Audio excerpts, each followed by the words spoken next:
بسم اللہ الرحمن الرحیم۔ اعوذ باللہ من الشیطان الرجیم۔ بسم اللہ الرحمن الرحیم۔ الف لام میم ذالک الکتاب لا ریب فیہ ھدی للمتقین۔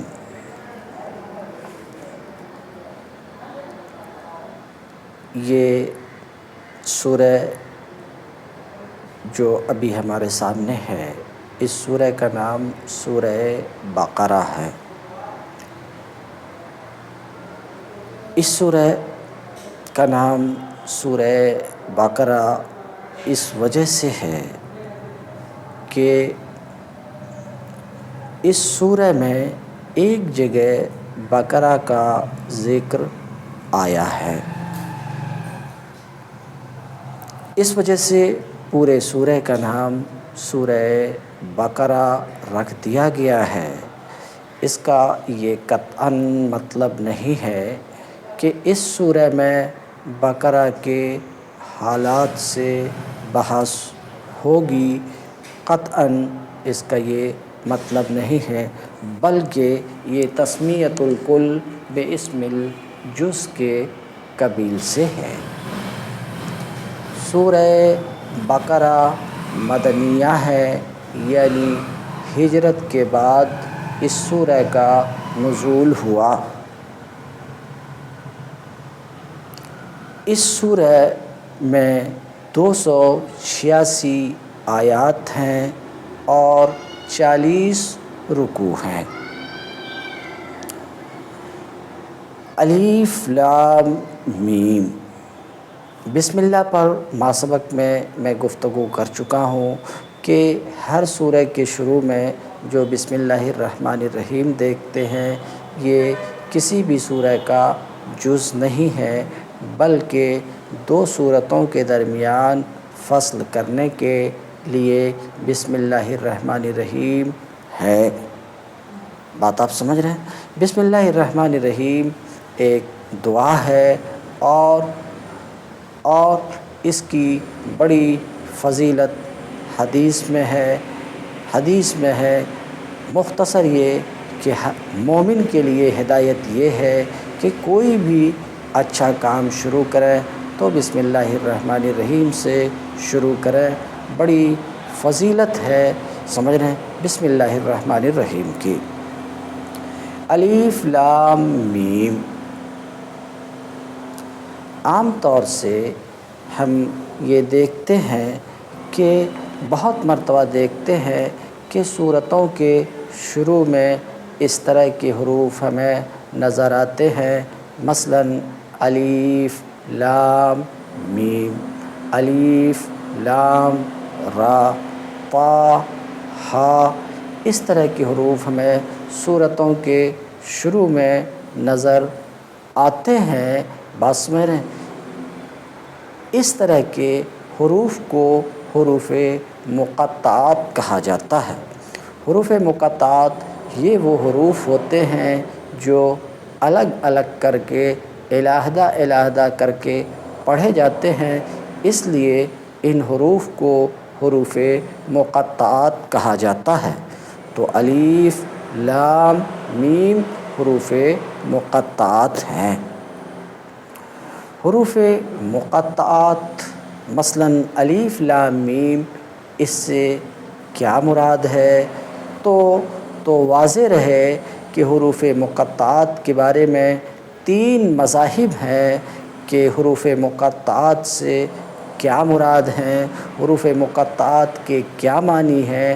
3 مذاہب ہیں اس سلسلے میں، مگر اسلم مذہب یہ ہے کہ اللہ اپنی مراد کو بہتر جانتا ہے کہ اللہ رب العزت کی حروف مقطعات سے کیا مراد ہے، وہی بہتر اپنی مراد کو جانتا ہے۔ تو الف لام میم سے اللہ رب العزت کی کیا مراد ہے؟ سلامتی والا مذہب یہ ہے کہ اللہ ہی اپنی مراد کو بہتر جانتا ہے۔ ذالک الکتاب لا ریب، اس عظیم الشان کتاب میں کوئی شک نہیں ہے۔ ایک معنی تو یہ کہ اس کتاب میں شک والی کوئی بات نہیں ہے۔ دنیا کی کوئی بھی کتاب ہے، بات سمجھ رہے ہیں، کوئی بھی کتاب شک سے خالی نہیں ہے، سمجھ رہے ہیں۔ غیر آسمانی کتاب سے مراد غیر آسمانی کتاب شک سے خالی نہیں ہے، خواہ اس کتاب کا مصنف کتنا ہی یقین ظاہر کرے، شک سے کوئی کتاب خالی نہیں ہے۔ شک سے اور شبہ سے اگر کوئی کتاب برتر و بالا ہے تو وہ آسمانی اللہ رب العزت کی کتاب۔ تو ذالک الکتاب لا ریب کا ایک معنی تو یہ کہ اس کتاب میں کوئی شک نہیں ہے، یعنی اس میں شک والی کوئی بات نہیں ہے۔ بات آپ سمجھ رہے ہیں؟ ایک معنی یہ، دوسرا معنی اس کا یہ بھی ہو سکتا ہے کہ بلا شبہ، سمجھ رہے ہیں، ذالک الکتاب لا ریب، اس کتاب میں کوئی شک نہیں ہے، یعنی اس کتاب کے کتاب اللہ ہونے میں کوئی شک نہیں ہے۔ آپ کہیں گے بہت سے لوگ شک کرتے ہیں، تو اس کا جواب یہ ہے کہ شک وہی معتبر ہے جو دلیل کے ساتھ ہو، وہ شک جو بغیر دلیل کے ہو وہ معتبر نہیں ہے۔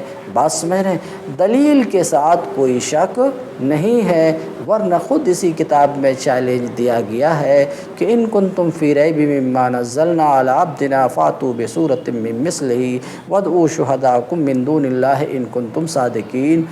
آج تک کوئی بھی اس چیلنج کا مقابلہ نہیں کر سکا، اور کوئی ایک بات کسی قرآن پاک کی پیش کردہ کسی ایک بات کو آج تک باطل نہ کر سکا اور کبھی کر بھی نہ سکے گا۔ تو کچھ لوگ جو شک کرتے ہیں وہ ان کا شک بلا دلیل ہے، اور شک بلا دلیل معتبر نہیں ہوتا، وہی شک قابل توجہ ہوتا ہے جو دلیل کے ساتھ ہو۔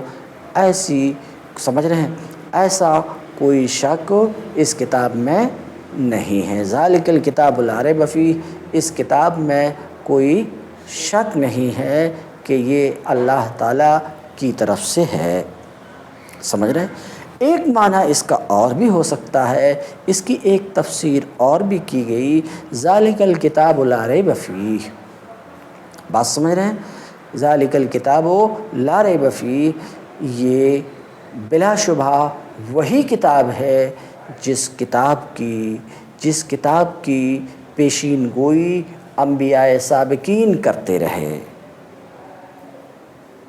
جس کتاب کی پیشین گوئی انبیاء سابقین کرتے رہے، تو کہتے ہیں بلا شبہ یہ وہی کتاب ہے جس کی پیشین گوئی اس پہلے کے انبیاء کرتے رہے۔ حضرت موسیٰ اور حضرت عیسیٰ علیہ السلام جس کتاب کی آمد کی پیشین گوئی کرتے رہے، یہ وہی کتاب ہے بلا شبہ۔ بات آپ کو سمجھ میں آ رہی؟ تو ذالک الکتاب لا ریب فیہ کی یہ تمام تفاسیر ہو سکتی ہیں، بات سمجھ رہے ہیں۔ پھر سے ترجمہ دیکھیے، ذالک الکتاب، یہ وہ عظیم الشان کتاب ہے جس میں کوئی شبہ نہیں ہے۔ فیہ جو دیکھ رہے ہیں، فیہ کا تعلق لا ریب سے بھی ہو سکتا، فیہ کا تعلق ھدی للمتقین سے بھی ہو سکتا، یعنی معانقہ ہے، اس کا تعلق پہلے والے جملے سے بھی، اس کا تعلق بعد والے جملے سے بھی۔ اس کتاب میں کوئی شبہ نہیں ہے، اس کتاب میں کوئی شبہ نہیں ہے۔ ھدی للمتقین، ھدی للمتقین، یہ کتاب ہدایت ہے، یہ کتاب کیا ہے؟ ہدایت ہے۔ فیہ، اس میں ہدایت ہے، سمجھ رہے ہیں۔ للمتقین، کس کے لیے؟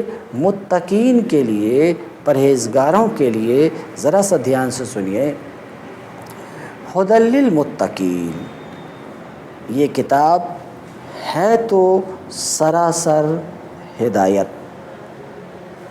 بات سمجھ رہے ہیں، ہے سراسر ہدایت۔